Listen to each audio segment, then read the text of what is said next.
From the Bob Mills Weather Center, meteorologist Aaron Reeves. Well, here is a live view of what's going on our radar here, Viper 3D, and no rain, but we can pick out some of those smoke plumes out to our west. A couple have popped up to our east. Fortunately, there's not a lot of wind, but sometimes these fires, even without a lot of wind, can get into places where they're tough to get to. That's kind of what we're dealing with. This is the one here we were talking about out towards Sand Springs.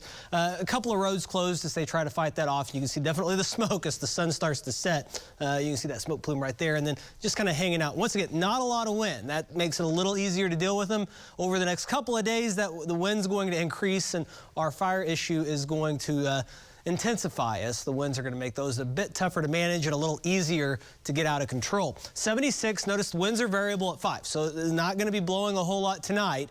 39-degree dew point, so the humidity is low at 26%. And that's the other issue. It's that time of year. The next 4 or 5 weeks, we're going to be kind of in our grass fire season, so just kind of be aware. Be careful if you have any controlled burns that you're planning, and make sure to let your local fire department know for sure. 83 right now in Dallas. Look at Tulsa at 76, 71 in Kansas City. A little colder up in Bismarck today. There is a cold front up that way that will be, some of that cold air is trying to head our way here over the next couple of days. 74 highs today in Oklahoma City, 77 Tulsa, 80 in Fort Smith, 81 over in Wichita Falls, 83 down in Dallas.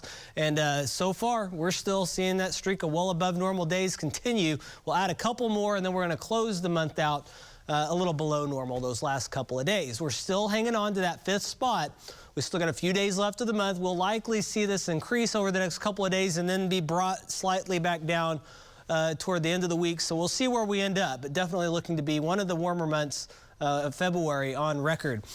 We do anticipate at least the potential to break record highs over the next couple of days for Monday and Tuesday, maybe even a record warm low here to start off Tuesday. And then there's that snap back to kind of that brief snap back to winter from Tuesday night through about Thursday morning, and then by Thursday afternoon, we're back up to pretty much typical February temperatures, and then we don't stay there long as we go back up into the 70s, just kind of all over the place. And once again, fire risk is going to ramp up, especially Monday. Tuesday looks to be the worst day, and then on the back end of that front, Wednesday, before things improve as we head towards Thursday. And they've already put, the National Weather Service has a fire weather watch in place for Tuesday, basically along and west of I-44. So once again, the next 3 or 4 days, not too good for any outdoor burning. Those are going to be able to get out of hand pretty easily, so just kind of be aware of that. There's a slim chance for a shower storm east of Tulsa Tuesday night into Wednesday, and if that happens, there's a likelihood that could be severe.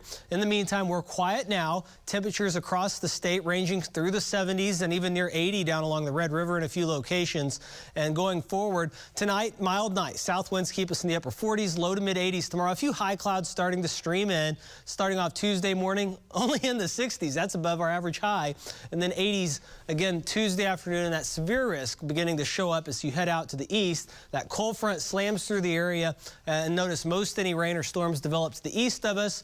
And then by the time we get into Wednesday morning, much chillier, and Wednesday afternoon only hanging out into the 40s for highs with kind of a blustery northwest wind. Going forward from there, though, we will see those temperatures start to rebound pretty quickly on Thursday. A couple of cold mornings associated with that cold air mass, though. We'll be back into the 70s over the weekend, and then another storm system approaches by the time we get into next Sunday or Monday, with a little bit of a cool down behind it for Tuesday and into the middle of the following week. That is your forecast. Let's see what's been happening in sports.